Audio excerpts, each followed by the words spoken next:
বাঁকুড়া জেলার কতুলপুর থানার কতুলপুরের মেয়ে সরোজবাসিনী বালিকা বিদ্যালয়ের মেয়ে থার্ড হয়েছে, তো মাধ্যমিক পরীক্ষায় থার্ড হয়েছে, অনুভূতিটা কীরকম তোমার?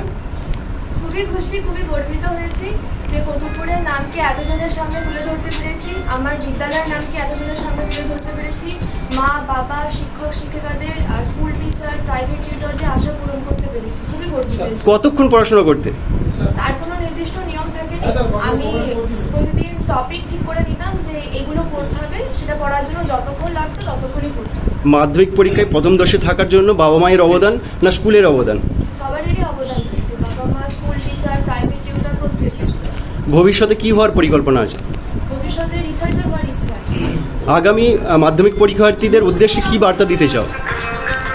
টেক্সট যেন ফুটিয়ে পড়ে এবং কনসেপ্ট যেন ক্লিয়ার করে এবং প্রত্যেকটা প্রশ্নে যত মার্কস ঠিক তত অনুযায়ী সেই লেন্থ অনুযায়ী যেন উত্তর লেখে, বাড়তি যেন না লেখে। কনসেপ্ট খুব ভালোভাবে ক্লিয়ার করতে হবে প্রত্যেকটা প্রশ্নে। তোমার বাবা মায়ের প্রফেশনটা যদি একটু বলেন। আমার বাবা স্কুল টিচার ছিলেন এবং মাও হচ্ছে স্কুল টিচার।